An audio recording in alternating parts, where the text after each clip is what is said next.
Hello दोस्तों, नमस्कार दोस्तों। Study with Anand YouTube channel में आपका एक बार आज फिर से स्वागत है। दोस्तों, बाल विकास के अंतर्गत आज हम नया आपका टॉपिक लेकर आए हैं, व्यक्तित्व। दोस्तों, ये बीएड के कोर्स में आपके सिलेबस में भी है, बीटीसी में भी आपके सिलेबस में है, और जो आप एग्जाम देते हैं, टेट देते हैं, सीटेट देते हैं, या टीचिंग से संबंधित कोई भी एग्जाम देते हैं, तो आपके उसमें बहुत महत्वपूर्ण टॉपिक है ये। हमेशा यहाँ से एक ना एक प्रश्न पूछा जाता है। तो दोस्तों, बात करते हैं कि व्यक्तित्व क्या है। व्यक्तित्व हमारे बोलचाल की भाषा में, हमारे बातचीत की भाषा में व्यक्ति के रंग रूप, उसके हाव भाव इत्यादि से जो हम उसका नामकरण कर देते हैं, उसका जो बहुतायत में बात करते रहते हैं, उसके रंग से, उसके शारीरिक गठन से, उसके वेशभूषा से, इन सब चीजों से हम अपनी बोलचाल की भाषा में व्यक्तित्व का निर्धारण करते रहते हैं। यहीं पर दोस्तों, अगर हम बात करें अंग्रेजी में, तो अंग्रेजी में व्यक्तित्व क्या है? पर्सनालिटी।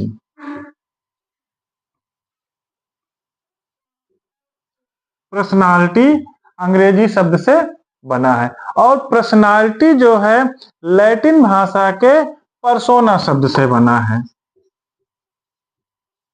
लैटिन भाषा के पर्सोना से बना हुआ है। अब पर्सोना का मतलब क्या होता है? मुखौटा होता है। पर्सनालिटी का मतलब क्या होता है? व्यक्तित्व होता है। तो व्यक्तित्व का मतलब क्या है? किसी के शारीरिक गठन, किसी के हाव भाव इत्यादि से हम उसके व्यक्तित्व के नाम से उसको बोलते रहते हैं। वैसे भी व्यक्ति के बाह्य दिखावे को भी इंगित करता है, और बाह्य गुणों के आचरण से भी व्यक्तित्व को हम इंगित करते रहते हैं। इसलिए हम कहते हैं कि जब किसी के हाव भाव, किसी के शारीरिक गठन उसके बाहरी आचरण से इंगित करते, मतलब उसको जो समझते हैं, तो हम उसको अनेकानेक नामों से उसका उच्चारण करने लगते हैं। अमुक व्यक्ति इस व्यक्तित्व का है, अमुक व्यक्ति इस प्रकार के व्यक्तित्व का है, अमुक व्यक्ति बड़ा ईमानदार है, बड़ा चोर है, बड़ा सहनशील है, बड़ा संयमी है, बड़ा कर्मशील है, इत्यादि इत्यादि नामों से हम उसका नामकरण करने लगते हैं। तो दोस्तों, व्यक्तित्व और लैटिन भाषा के जो पर्सोना नाम से, पर्सोना से बना हुआ है व्यक्तित्व। अब पर्सोना का मतलब होता है मुखौटा। मुखौटा क्या है? मुखौटा का तात्पर्य होता है जब कोई अभिनेता मंचन पर अभिनय करने लगता है, तो किसी न किसी रूप में किसी न किसी का वो मुखौटा अपने चेहरे पर लगा लेता है। और चेहरे पर जो मुखौटा लगाता है, एक कह सकते हैं कि जैसे शेर का लगाया, भालू का लगाया, या बंदर का लगाया, या किसी अन्य चीज का लगाया, तो उसी के अनुसार वो अभिनय करने लगता है।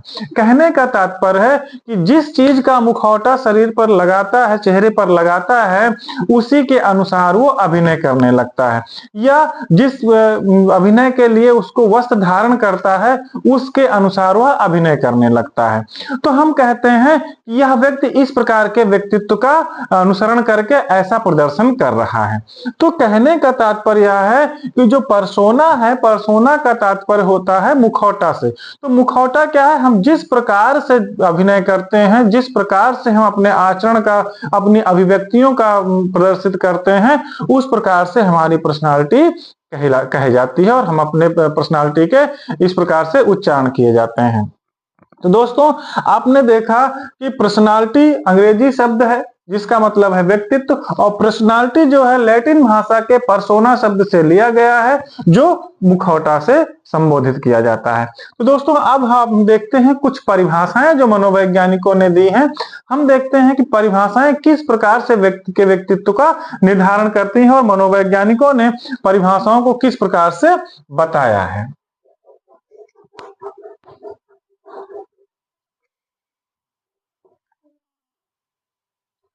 व्यक्तित्व की परिभाषा हम देखते हैं। व्यक्तित्व की परिभाषा।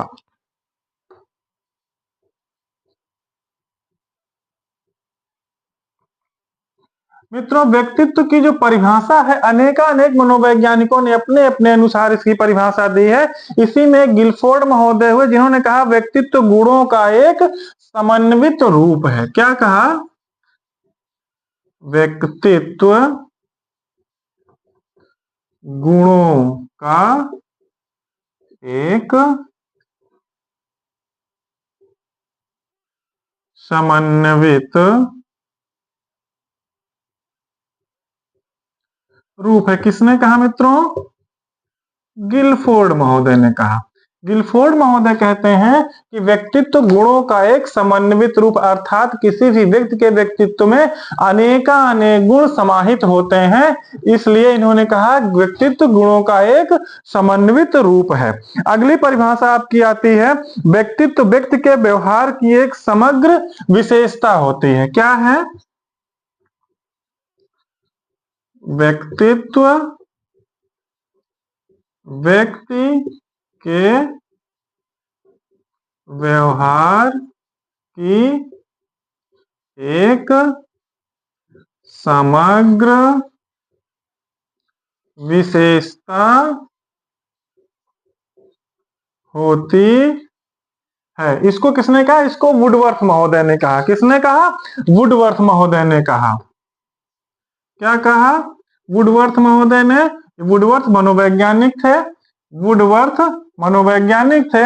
इन्होंने कहा कि व्यक्तित्व व्यक्ति के व्यवहार की एक समग्र विशेषता होती है। कहने का तात्पर्य है कि हर व्यक्ति में कोई न कोई एक विशेषता होती है। कोई एथलीट होता है, कोई सामाजिक होता है, कोई राजनीतिक होता है, कोई अच्छा कार्यकुशल व्यक्ति होता है। तो जो जैसे उसका आचरण होता है, जैसे उसका व्यवहार होता है, उसी के अनुसार से हम उसका नामकरण कर देते हैं। वही चीज कह रहे हैं कि वही उसकी विशेषता होती है, जो वुडवर्थ महोदय ने कहा।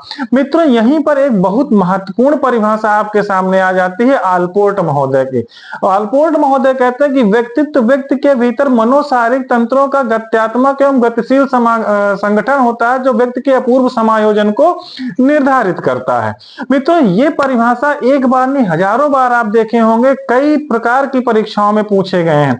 वो अगर आप बीएड की परीक्षा दे रहे हैं उसमें भी पूछ लिया जाता है, सीटेट की परीक्षा दे रहे हैं उसमें भी पूछ लिया जाता है, कभी कभी तो डायरेक्ट परिभाषा ही दे दी जाती है और पूछ लिया जाता है कौन से मनोवैज्ञानिक की है। ऐसा भी कई बार हुआ है। तो मित्रों, अब इनकी परिभाषा को देखते हैं, जो बहुत बहुत ज्यादा महत्वपूर्ण परिभाषा आपके सामने होती है। किसकी है? आलपोर्ट की है। देखते हैं क्या इन्होंने कहा है। व्यक्तित्व व्यक्ति के भीतर उन मनोशारीरिक गुणों का गत्यात्मक संगठन है। व्यक्तित्व व्यक्ति के भीतर उन मनोशारीरिक तंत्रों का, व्यक्तित्व व्यक्ति के भीतर उन मनोशारीरिक गुणों का गत्यात्मक संगठन है। मनोशारीरिक तंत्रों या गुणों कर सकते हैं। मनोशारीरिक गुणों का गत्यात्मक संगठन है। गत्यात्मक उन मनोशारीरिक गुणों का गत्यात्मक संगठन है, जो वातावरण के साथ उनका एक अनूठा समायोजन निर्धारित करता है। जो वातावरण के साथ उनका एक अनूठा समायोजन निर्धारित करता है। मित्रों, यह आलपोर्ट महोदय की परिभाषा है। बहुत ज्यादा महत्वपूर्ण परिभाषा ये होती है आलपोर्ट महोदय की। आलपोर्ट महोदय ने जो ये परिभाषा दी, ऐसा इन्होंने बताया कि लगभग इन्होंने 50 परिभाषाओं पर शोध किया और 50 परिभाषाओं पर शोध करने के पश्चात इन्होंने यह परिभाषा दी। और इस परिभाषा में इन्होंने क्या बताया कि व्यक्तित्व व्यक्ति के भीतर उन मनोशारीरिक गुणों का गत्यात्मक एवं गतिशील संगठन है। गुणों का गत्यात्मक संगठन या गतिशील संगठन है, जो वातावरण के साथ उनका एक अनूठा समायोजन निर्धारित करता है या स्थापित करता है। समायोजन निर्धारित करता है या यहाँ पर स्थापित भी करता है। मित्रों, यह परिभाषा इन्होंने कब दिया था? 1937 में दिया था। कब दिया था? 1937 में इन्होंने अपनी यह परिभाषा दी थी। और इन्होंने क्या कहा कि व्यक्तित्व व्यक्ति के भीतर उन मनोशारीरिक गुणों का गत्यात्मक संगठन है जो वातावरण के साथ उनका एक अनूठा समायोजन स्थापित करता है। मित्रों, इसमें इन्होंने 2-3 बातों पर विशेष ध्यान दिया। अपनी इस परिभाषा पर 2-3 बातों पर विशेष ध्यान दिया। पहला, इन्होंने कहा कि मनोशारीरिक गुण क्या होते हैं। मनोशारीरिक गुण की बात की। फिर कहा गत्यात्मक संगठन क्या होता है। उसके बाद इन्होंने कहा कि अनूठा समायोजन। पहले क्या कहा? मनोशारीरिक तंत्र या मनोशारीरिक गुण क्या है। दूसरा इन्होंने कहा कि गत्यात्मक संगठन क्या है। और तीसरा कहा वातावरण के साथ अनूठा समायोजन क्या है। वातावरण के साथ एक अनूठा समायोजन। इन तीनों का इन्होंने अलग अलग परिभाषित किया है। तो इन तीनों को समझते हैं। सबसे पहले इन्होंने कहा मनोशारीरिक गुण। मनोशारीरिक गुण को इन्होंने और विस्तृत में बताते हुए कहा कि किसी भी व्यक्ति के व्यक्तित्व के लिए निर्धारण करने के लिए उसमें 2 चीजें होती हैं। पहला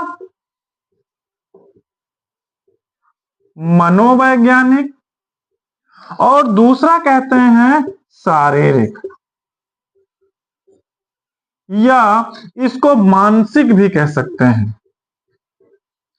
मानसिक और शारीरिक मतलब हमारे मन से, हमारे विचार से या हमारे शरीर द्वारा जो क्रियाएं की जाती हैं उन सबको ही इन्होंने मनोशारीरिक गुण के आधार पर रखा। मनोशारीरिक गुण के बीच में इन्होंने इसको निर्धारित किया। दूसरा कहते हैं गत्यात्मक संगठन क्या है। दूसरे की बात करते हैं।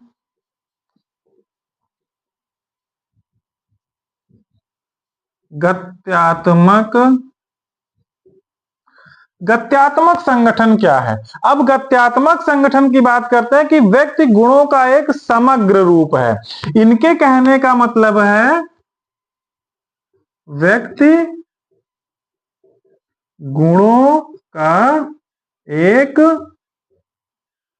समग्र रूप है। कहने का मतलब है कि व्यक्ति में हर एक प्रकार के गुण निर्धारित होते हैं, हर प्रकार के गुण विद्यमान होते हैं। और इन्होंने कहा कि व्यक्ति का गत्यात्मक जो पक्ष बताया है उसमें कहा कि व्यक्तित्व कोई जड़ या स्थिर विशेषता नहीं है। जड़ या स्थिर विशेषता नहीं है, बल्कि इसमें एक प्रकार की परिवर्तनशीलता तथा नम्यता पाया जाता है। इसमें हमेशा परिवर्तनशीलता पाया जाता है, नम्यता पाया जाता है, जो व्यक्ति के गत्यात्मक संगठन को विश्लेषित करता है। इसमें व्यक्ति के व्यक्तित्व को विश्लेषित करता है, इसमें नम्यता पाया जाता है। अगला इन्होंने कहा अनूठा समायोजन। अनूठा समायोजन क्या है।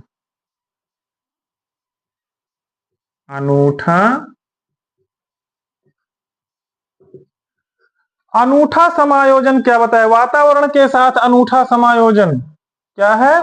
वातावरण के साथ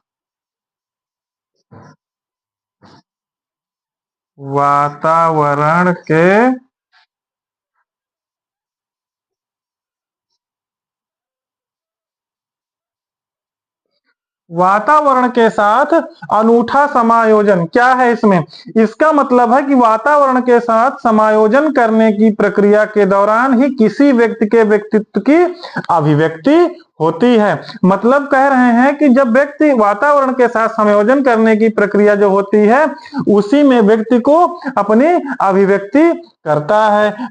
जब किसी प्रकार का वातावरण मिलता है व्यक्ति को, जैसा वातावरण मिलता है, कभी खुशी का मिलता है, कभी गम का मिलता है, कहीं शादी का मिलता है, कहीं पार्टी का मिलता है, तो व्यक्ति आपको अपने आप को वहां के अनुसार समायोजित कर लेता है। और उस समायोजन के साथ जो उसकी अभिव्यक्ति होती है मान लीजिए आप शादी में गए, आप पार्टी में गए, वहां आप अपने आप को समायोजित कर लिए और वहां के बाद फिर आपकी जो अभिव्यक्ति होती है, आप कैसे अपने शब्दों को प्रस्तुत करते हैं, कैसे विचारों को प्रस्तुत करते हैं, उसके आधार पर लोग आपके व्यक्तित्व का निर्धारण करने लगते हैं। तो मित्रों, इन्होंने ये तीसरी चीज इसमें बताई कि वातावरण के साथ अभिव्यक्ति या समायोजन कर लेना। जो तीसरी चीज इन्होंने बताई वातावरण के साथ अनूठा समायोजन, मित्रों कुछ समय पश्चात ये आलपोर्ट महोदय जो है अपनी ही परिभाषा को फिर से एक बार संशोधित करते हैं, अपनी ही परिभाषा को संशोधित करते हैं और संशोधन में इन्होंने जो वातावरण के साथ अनूठा समायोजन है, इसके स्थान पर इन्होंने कहा कि विशिष्ट व्यवहार तथा विचार कर दिया। इसके स्थान पर क्या बताया? इसके स्थान पर क्या बताया? विशिष्ट व्यवहार तथा विचार। ये वातावरण के साथ अनूठा समायोजन को हटाकर इसके स्थान पर अपनी परिभाषा में इन्होंने कहा कि विशिष्ट व्यवहार तथा विचार होना चाहिए। यह संशोधन इन्होंने 1961 में किया था। 1961 में अपनी ही परिभाषा में संशोधन करके वातावरण के साथ अनूठा समायोजन जहां पे लिखा है, वहां पर इन्होंने कहा कि विशिष्ट व्यवहार तथा विचार स्थापित करता है। अब विशिष्ट व्यवहार क्या है कि व्यक्ति की एक अलग पहचान बताने वाले उसके विशिष्ट एवं विचारों को निर्धारित भी करते हैं। हर व्यक्ति को अपने व्यक्तित्व को बताने के लिए हर व्यक्ति में कुछ विशिष्ट चीजें होती हैं, उसका व्यवहार उसका निर्धारित करता है, उसका विचार उसको निर्धारित करता है। तो कहने का मतलब है कि हर व्यक्ति में जो कुछ विशेषता होती है, हर व्यक्ति में उसका अलग अलग व्यवहार होता है, अलग अलग विचार होते हैं और उन व्यवहारों के अनुसार, उन विचारों के अनुसार वो अपने आप को समायोजित कर लेता है और वही उसी प्रकार से हम उसके व्यक्तित्व का निर्धारण करने लगते हैं कि अमुक व्यक्ति इस व्यक्तित्व का है, अमुक व्यक्ति इस व्यक्तित्व का है। तो जो आलपोर्ट महोदय ने बताई परिभाषा, यह बहुत ही महत्वपूर्ण परिभाषा रही। 1937 में लगभग 50 परिभाषाओं पर संशोधन करने पर, शोध करने पर इन्होंने अपनी परिभाषा दी। क्या दिया कि व्यक्तित्व व्यक्ति के भीतर उन मनोशारीरिक गुणों का गत्यात्मक संगठन है जो वातावरण के साथ उनका एक अनूठा समायोजन स्थापित करता है। ये तो इनकी परिभाषा थी और अपनी परिभाषा पे इन्होंने तीन चीजें अलग अलग बताई और तीनों का विश्लेषण किया। पहला क्या बताया? मनोशारीरिक गुण। तो मनोशारीरिक गुण क्या है? मानसिक और शारीरिक गुणों को मिलाकर जो मानसिक क्रियाएं होती है और हमारे शरीर द्वारा जो क्रियाएं की जाती हैं, उसके अनुसार से व्यक्ति के व्यक्तित्व का निर्धारण किया जाता है। तो ये मनोशारीरिक गुणों के अंतर्गत आया। दूसरा आया गत्यात्मक संगठन। गत्यात्मक संगठन का मतलब बताया व्यक्ति गुणों का एक समग्र रूप है, अर्थात हमेशा इनके जो व्यक्तित्व है इनमें कोई ना कोई गति चलती रहती है और अनेक गुणों के समग्र होते हैं इनके पास। तीसरा इन्होंने कहा कि वातावरण के साथ अनूठा समायोजन। जो भी व्यक्ति जिस भी वातावरण में जाता है वो उसके अनुसार से अपने आप को समायोजित कर लेता है और जो समायोजित करके अपनी अभिव्यक्ति को करता है, अपने विचारों को व्यक्त करता है, उसके अनुसार से हम उसके व्यक्तित्व को निर्धारित करके हम कहते हैं कि अमुक व्यक्ति इस व्यक्तित्व का है। फिर अपनी परिभाषा में कुछ समय पश्चात अर्थात 1961 में इन्होंने अपनी परिभाषा को फिर से थोड़ा सा परिवर्तन किया और नया शब्द जोड़ दिया, विशिष्ट व्यवहार तथा विचार। किसके स्थान पर? वातावरण के साथ अनूठा समायोजन ये हटाकर इन्होंने कहा नहीं, मेरी परिभाषा में विशिष्ट व्यवहार तथा विचार रहेगा। तो विशिष्ट व्यवहार तथा विचार का मतलब इन्होंने कहा कि हर एक व्यक्ति में कुछ विशिष्ट व्यवहार होते हैं, कुछ विशेषताएं होती हैं और उन विशेषताओं के अनुसार वह व्यवहार करता है और अपने विचारों को व्यक्त करता है, जिससे हम कहते हैं कि अमुक व्यक्ति इस व्यवहार का है, इस व्यक्तित्व का है, इस प्रकार का है। तो मित्रों, ये परिभाषा रही व्यक्तित्व की। आपने लगभग 3 परिभाषाएं 4 परिभाषाएं देखी। मित्रों, अगर ये परिभाषाएं आपको याद रही तो आपको आने वाली परीक्षा में कहीं से भी अगर व्यक्तित्व पूछा जाता है तो व्यक्तित्व का अर्थ और व्यक्तित्व की परिभाषा आप आसानी से लिख सकते हैं। मित्रों, आज के लिए इतना ही। मिलते हैं कुछ नया लेकर, तब तक के लिए थैंक यू। आप हमारे चैनल को लाइक करिए, सब्सक्राइब करिए।